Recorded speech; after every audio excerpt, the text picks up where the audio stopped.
So you clicked on the video because you're on the verge of purchasing an automated mower and there's too many to choose from. Well, hopefully this video will end your search. We're gonna be going over the Luba 2 in this video. From what to expect when you open the box, the ease of setup, mapping, to light maintenance, and comparisons from the Luba 1 to the Luba 2. You're gonna wanna know all these things before you make an investment like this, so make some popcorn and let's get into it, baby. The best thing about the Luba is the ease of setup right out the box. They say it takes about 18 minutes. I think I got it done faster than that. You would think something with this kind of tech would be difficult, but it's actually not. So right when you open the box, you're greeted with the bumper and the antenna. Set the bumper to the side, we're gonna get to that later. The antenna is very simple. You just connect the poles together, run the wire through the top, pop it out the side hole, screw in the antenna, the RTK, on top, and then you set that aside. Next is the machine. There's this little plate on top with 4 bolts. That's for the 3D camera. It's very easy to install. The wiring is very simple. After you take the 4 bolts out, there are color-coded wires that match the camera that are inside the Luba 2, and then you just connect those. And inside this space, some people will even put an air tag for safety purposes or theft, but it uses the same bolts that came out. You put those right back into the camera, and then you're done. Second is the bumper. It's pretty straightforward. It's the same type of thing with the wires. They're color-coded. You snap those together. You snap in the bumper, and then there's these 2 little screws that come in a little baggie with a screwdriver, and you put those in, and you call it a day. I'm mounting the RTK antenna to the base, so we want a nice open sky for it. RTK is real-time kinematic. This stuff is very accurate up to the centimeters. It's a lot more accurate than GPS. But if it's available, you can mount it on the house or on the fence to get a nice open sky. I was gonna do it over the water. I was a little nervous about that. So I have an open area here, so I'm just putting it on the base, and I'm using the spike and I'm connecting that to the base and putting it into the ground. We plug in the antenna. It has the matching cords, no brainer. We plug in the power cord. We're good to go. Hide the cords inside this little box and it's all nice and neat. But I ran into a problem. I was unaware that the power source that I was using here did not work. It did last year, so I just moved it down to the next power source out in the lawn, and I got a nice open spot in the sky, so we get good service. Now it's time for the mapping. The beauty of Luba, there's no wires. You just download the app, or in my case, since I had Luba 1, I just added another machine to it. Connected the new machine to the Wi-Fi, and we are a go. Now we enter the task area. We're gonna push the play button.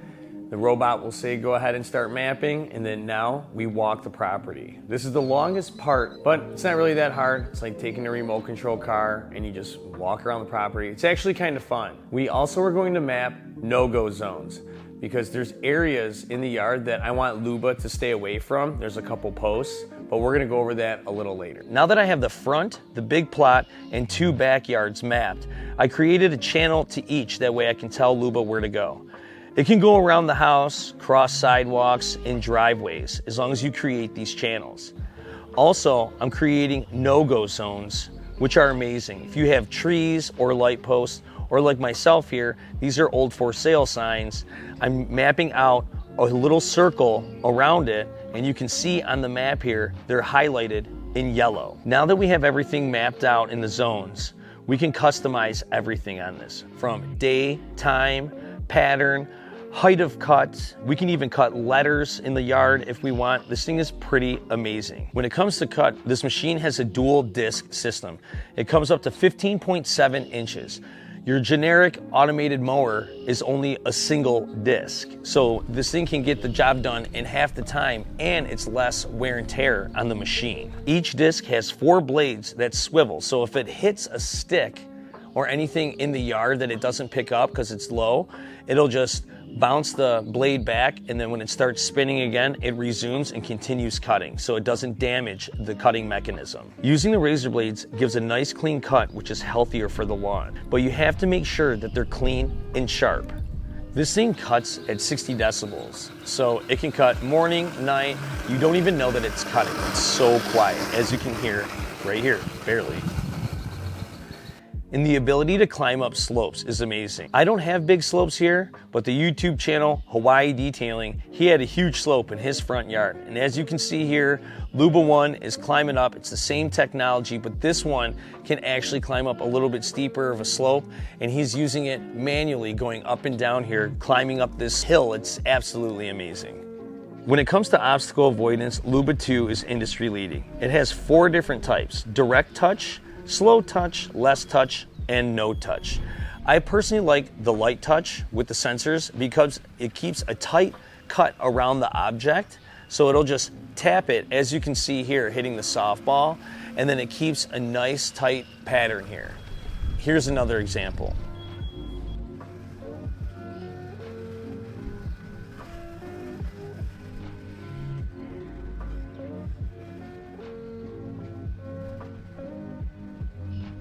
But if you do the no touch, which is also good, there's a full sensor mode that uses the 3D vision binocular on top and the 3 ultrasonic sensors to avoid obstacles with no touching. But it will take a little wider route around the object, so you'll have some missed grass spots a little bit bigger around each object, whatever it may be in the yard. This will save the machine from battle scars like my Luba 1 has.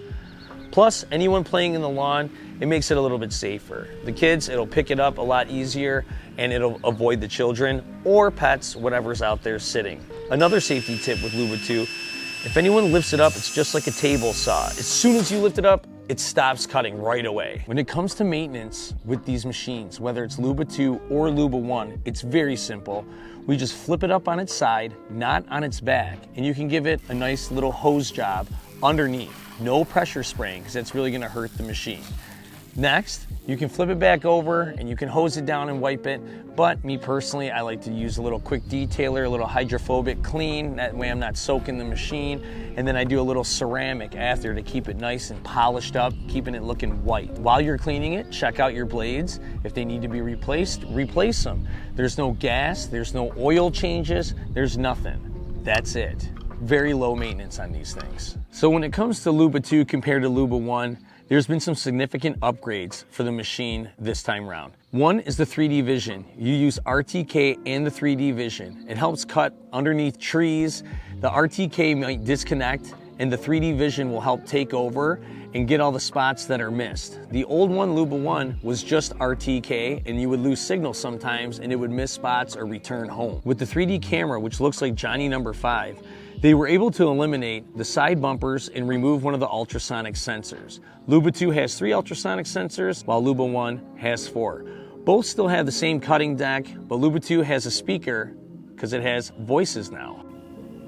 Start working. Continue working. Start charging. Start recharging. Luba 2 has voice command with Alexa. I don't own an Alexa, but the machine talks now and tells you pretty much what's up. The big upgrade for me was the Omni wheels. I have the original Luba, it has the tires, and as you can see, when we're trying to slide it back and forth, it sticks to the table and it's gripping, and they were saying that complaints were it was tearing up the lawn. Now with these Omni wheels, it has like these little plastic things that can slide sideways. So as you can see, as it turns, the other little tiny wheels turn and it glides. It's almost like it's moonwalking across the lawn. The back tires are beefier for sure. It enables it to go up a little bit more steeper of a slope. Luba 2 can now do 80% slope, which is 38.6 degrees. So my final thoughts, is Luba 2 worth it? Absolutely. The upgrades over Luba 1 are fantastic. It's, you know, I forgot to mention that it's even more watertight because the buttons on the top were individual on the one and you could see cracks in there. Luba 2, it's even tighter than like Luba 1. But you know, you get your time back is a big thing on top of having a better machine than Luba 1. I take about an hour to cut this. This is 15,000 square feet. I can get it done in a little over an hour, maybe about an hour, and then weed whacking the whole thing takes me about 25 to 30 minutes, and then after that, you gotta blow everything out, and it's a pain in the butt. So now you get one of these are an investment. They will pay themselves off. with time and money, because now I don't have to cut. The thing doesn't blow clippings all over the place. So really all I'm doing is weed whacking now. So my hour and 45 minutes out here has now turned into a 20 to 25 minute weed whacking job, and that's it, because it mulches the clippings all in there nice and fine.